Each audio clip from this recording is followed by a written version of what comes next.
Hey, good morning, friends, adventurers. Welcome back to your side quest Contact. We're going to be continuing our discussion on my game Dragons Refuge, and going to be talking about my thinking, my writing process as I've kind of been developing where we're at so far. Yesterday we talked about getting the characters set up, the player characters, getting them set up in the region, getting them set up in the town, getting a feel for their daily routine, kind of how we kind of spread the day out into three time zone, no, no, not three sections, beginning, middle, end of day, skills that you're going to use to, go about your day. What do you do in the beginning of the day? What skill you roll in? What do you do in the middle of the day? What skill you roll in? And then kind of using those roles to sort of feed the story and get the players into some action, which they did get into some action at the end. So I've been spending some time, and I'm not going to really go into this, just as more just how I work, but I've been spending some time thinking about the reactions. So at the end of the game, towards the end of the game, yeah, Walking Dead man came up out of this shining sea into the town, and started murdering people. It murdered one person. It was attacking another when the players were had interceded. Some of the town watch guards had interceded. So it took a lot to take this thing down, and but they managed to save the second person this undead fisherman was trying to kill. So now, so what's next, right? That's kind of where we ended. They took the nearly dead fisherman, or yeah, it was a fisherman. They figured out it was a fisherman. They took that nearly dead fisherman to our dwarven cleric's Mari, our dwarven cleric, her church. So now I'm thinking what's going to happen to him. What's going to happen? How because I have what here? Let's see. I got a good number of NPCs, and you don't see it here, but there's like in another document. There's 4,000 words of mannerisms, agendas, conflicts, things that are going to get the players involved. So some of these NPCs are going to have reactions to that prior night's events. So that's what I spent my time thinking about. How are they going to be reacting? And of course, how does that involve the player characters? That's what it's all about, is the player characters. They're the star.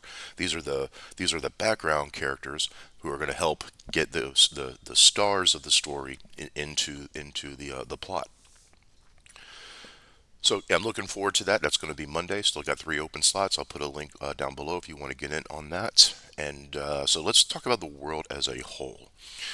Now, where I usually kind of start when I'm thinking D&D is I start with my encounter builder. And here I just put in all of my resources. See these resources? Got a lot of them here. So I put them in here, and I'm kind of looking at what it feeds me. Now, I've always wanted to do a dragon-centric game. After all, the word dragon is about half of the name of the title of the game we play, Dungeons and Dragons. And a lot of times, dragons are kind of relegated to, the monster you don't see that often, or the monster that you're building up to go challenge. And I wanted something more with dragons, and I wanted to have a world where they were the feature. But how do we make a world that these powerful entities kind of all coexist on? Well, let's kind of here's where I started. Now I started thinking in my mind, what is this world about? How do we get these dragons into a world, together? So when I go to the top of my challenge rating for the resources I have, the first things that stand out to me are aspects of Bahamut, Tiamat, and the Tarask, right? They're all challenge rating 30, and Tiamat here again is another entry. But yeah, we have these avatars, if you will, of two gods and a world-killing monster about a world-destroying monster about at the same challenge rating level. So what does that tell me, right? That tells me that whatever this beast is, this Tarask, is powerful enough that if it would take an aspect of Bahamut, it would take an aspect of Tiamat to come down to the world to deal with this Tarask. Now, Bahamut and Tiamat, if you're thinking about D&D lore and D&D history, which I do incorporate into my little quote unquote universe, some of it. Now, in my thinking, Bahamut and Tiamat are gods that have been around long before many, many other gods. If you think about the specific gods of individual worlds and their pantheons, these two gods, Bahamut and Tiamat, are much, much, much older. They've been around for since the formation of the universe, and depending on which angle you're going through with D&D cosmic history and lore, they helped forge the universe. Now, and they are represented it on many, many worlds because dragons, their children, are prevalent on many, many D&D worlds.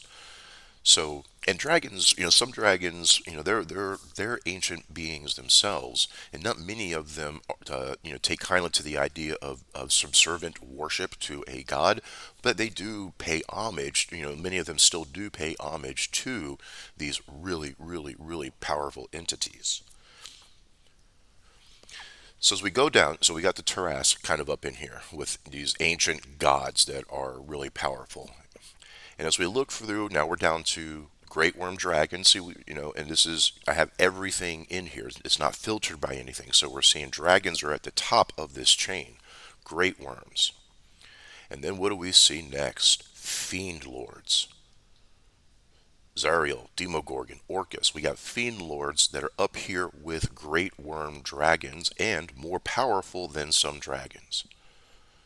So we're at a challenge rating 26. So fiend lords, sapphire here's more great worms, the gem types. Fiend lords. So we don't get to an ancient dragon until we get down here, challenge rating 24, and we have fiend lords who are more powerful than ancient gold and ancient red dragons. And if you go further, you see more fiend lords. You see another other types of monsters through here, and we also have excuse me. We also have aberrations. Excuse me, my brain froze for a second. Now, we don't see aberrations until we scroll a little bit further down the list, but one thing I want to point out about aberrations is they kind of serve a similar role that fiends play. Highly evil things from another world that seek to come in and influence and control and dominate the worlds of the prime material plane, or the material plane, however we're labeling that. But you know what I mean. So we have fiends, usually come from hell, Gehenna, the abyss, and they're doing their things, trying to influence these worlds and trying to take control. We have aberrations from the far realm, essentially doing the same thing, trying to gain influence into a world and dominate it. So that's really kind of where I started going, fiends and aberrations. So if we have all these worlds and we have these ancient beings, these ancient dragons who exist here, why do fiends and aberrations get toeholds in these worlds? Why do we have stories about demon hordes ransacking entire worlds and leaving it nothing but burning ember? Why do we get stories of mindless zombie-like people who have like worms in their brains turning into mind flayers and taking over entire regions, sometimes entire worlds? Why do we have these stories when there are these ancient dragons who live in these worlds as well? Well, the reason is sometimes, from my thinking, is that these dragons sometimes want that. Sometimes a dragon itself may make a deal with a fiend or an aberration as some sort of move it thinks is going to give it some sort of advantage. So that's one answer. Another answer are the mortal races, right? So the mortal races look up and see these dragons. They're like, oh, these super powerful things. We're just puny mortals. How do we even the odds? Well, hey, I happen to know a guy who runs a cult. He worships this demon, and he says he knows how to get power. Maybe they could help us, resist this dragon's influence. So we have a situation where fiends and aberrations become invited into the world. So if they have to be, and essentially that's what has to happen. Like usually you don't just see an army of demons pop up, bam, here I am, let's go. No, or devils or mind flayers. Normally there's involvement with the mortals of that world. A group of mortals is making that happen.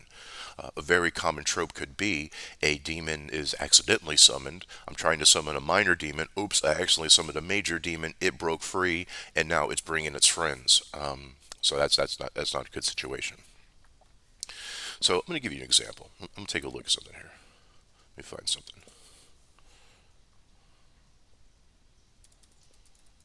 I was looking at this, and this is truly horrifying.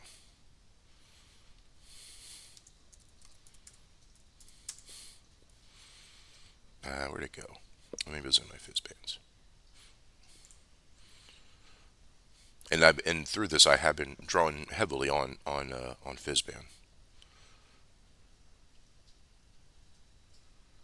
I just had it up. No, I'm not going to be able to find it.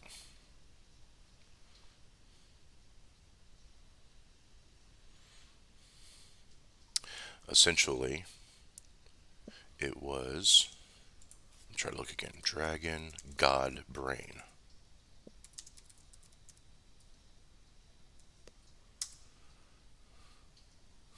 Oh, here it is. Elder Brain Dragon. Okay, so essentially, this is a dragon that has been captured by mind flayers, taken to the god brain that runs this mind flayer group.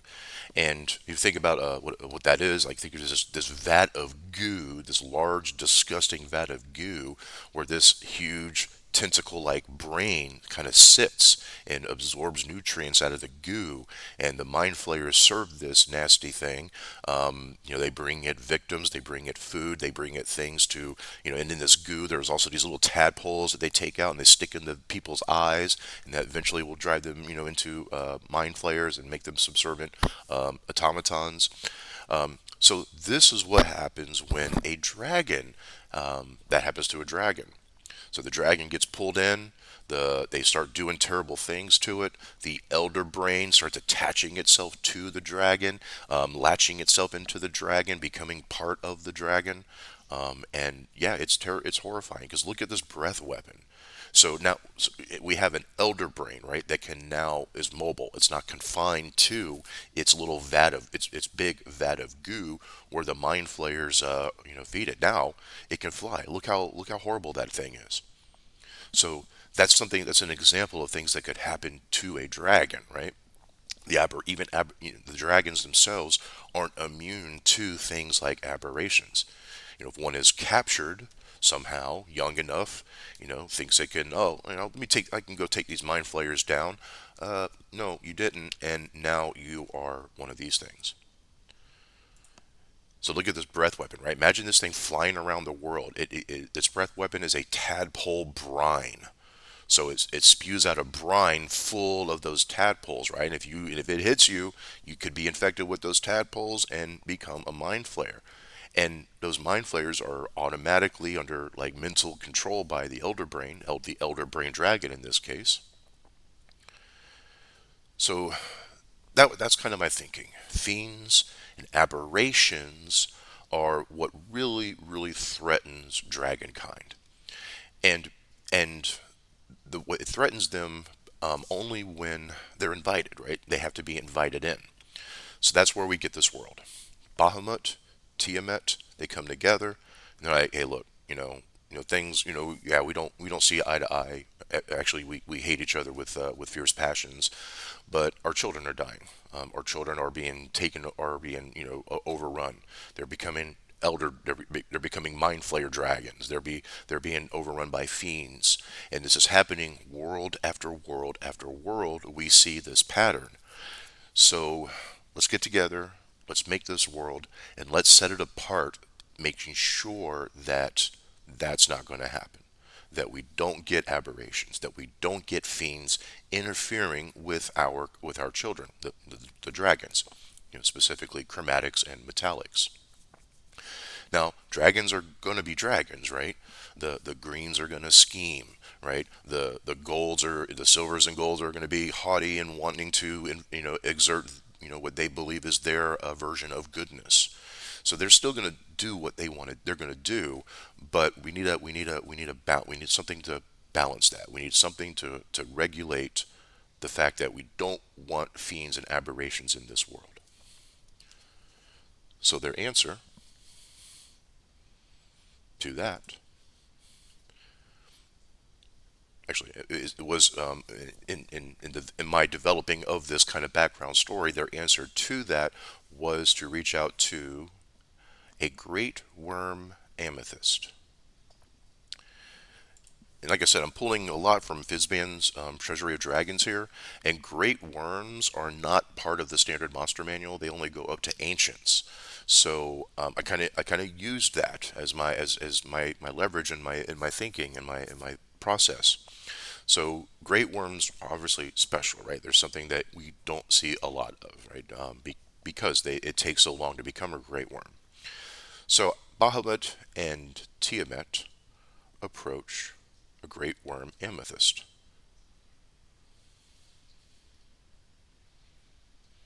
And I had some stuff up here. Here we go. Jim Great Worm. That's just what all it gives me is Jim.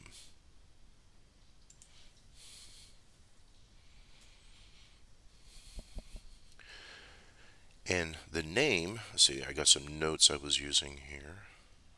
Is it here under Dragon Thoughts? Yeah, yeah, this name actually I took it from somewhere. I don't remember where, some D&D resource, but yeah, it's a drag. These gym dragons have really complicated names, right? Bahamut's pretty simple. Tiamat's pretty simple. Alethalithilus. I mean, yeah, maybe Aleth. We'll just keep it at that. Excuse me. So they approach and they kind of present their deal. We're making this world. We want to keep fiends and aberrations out of it. So we want you to be this great worm amethyst. We want you to be the arbiter. That's the title they've come up with. You are the arbiter, and you're going to be the only great worm dragon who's allowed to exist on this world.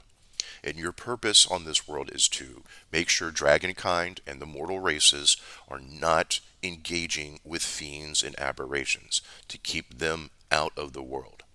So that means like for like a player, as far as like practical means for a player, that means like if you decide you want to be a warlock with fiend as your patron, you can make that character.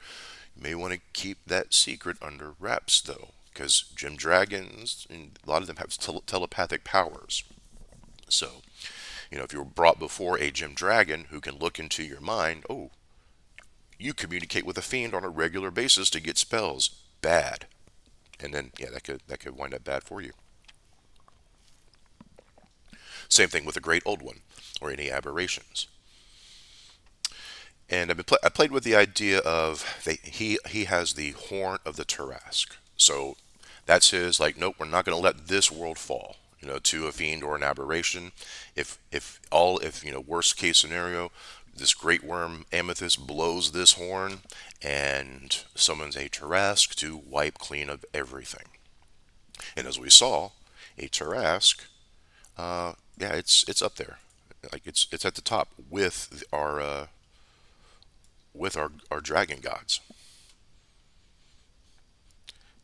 And at this point, if our great worm amethyst has decided the world is at a loss, I'm going to blow the horn, and I don't think Bahamut or Tiamat are going to intercede at that point, because that's what they're trusting this great amethyst to do, is to guard this world and be its arbiter to keep those things out. Now, so I continued down. So that's that. So this great worm amethyst is the only great worm who lives on the world.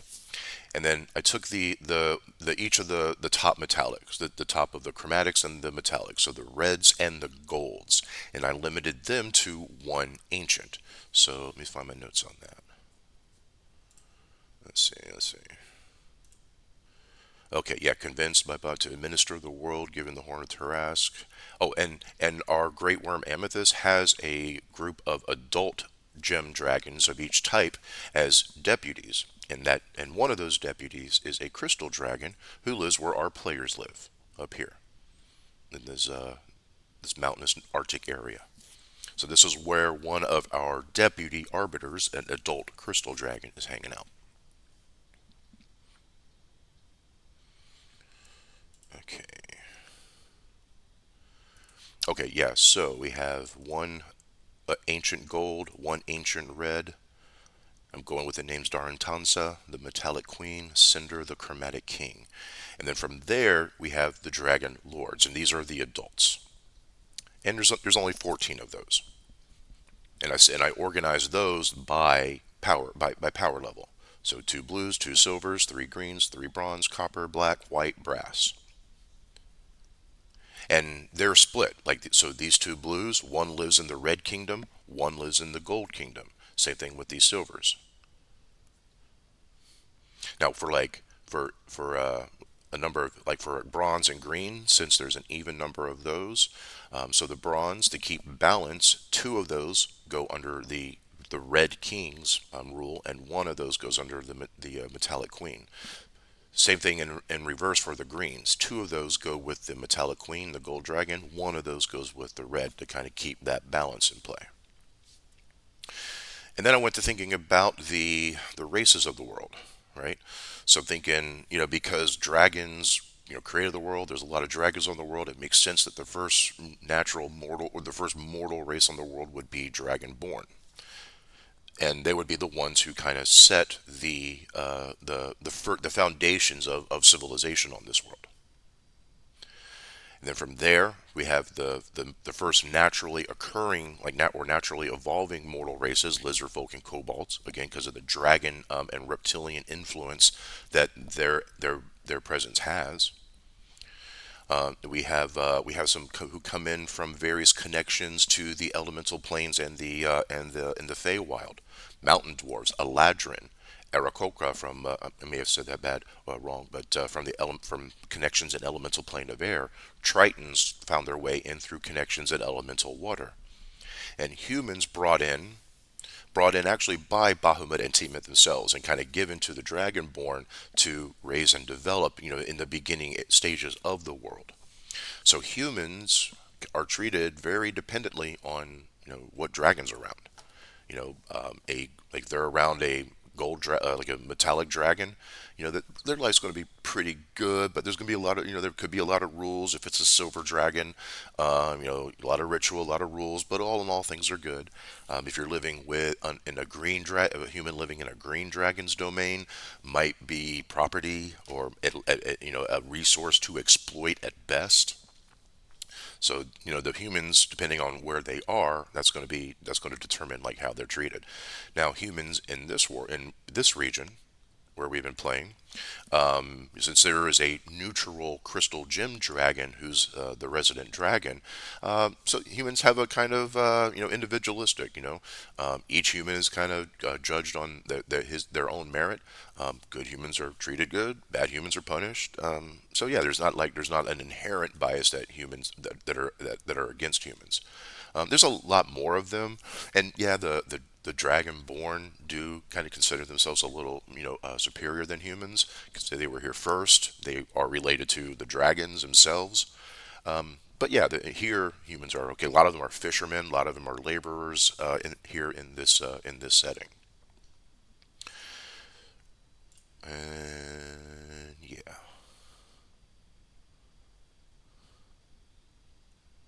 okay. So, oh, no, that's the wrong one. Let me go back to. I have this document here. I actually came up with some, names, regions, personalities of those dragon lords, the adult dragons. That way, if I needed to pull one real quickly, I can say if the players, hey, we're going to go travel. Well, likely the nearest dragon to them would be, aside from that crystal, would be maybe a silver or a white, because they're up in a northern Arctic region. So I can go and pull like here, Iceheart here. She's a female white dragon. I can say, okay, this region is near you. Or, it can go with a silver. I had a silver somewhere in here as well. Yeah, here we go. So I got a name, I got a region, some personalities that I could pull from real quick if I needed to. All right, so I think we're good for now, friends. We had a pretty good discussion on getting this world set up. Oh, that's kind of neat. Yeah, Chris. Yeah, I'm kind of excited because I haven't really done much with gem dragons, and I've always thought they were an interesting little twist to dragon kind. So having them play a pretty prominent role in this world is interesting to me. All right. Well, hey, thanks for hanging out. We got game coming up on. We got this game coming up on Monday. It's going to start 8 p.m. Eastern time. Still three slots left. I'll put the link below if you want to get in. And appreciate you hanging out with me. We'll talk to you next time. Take care.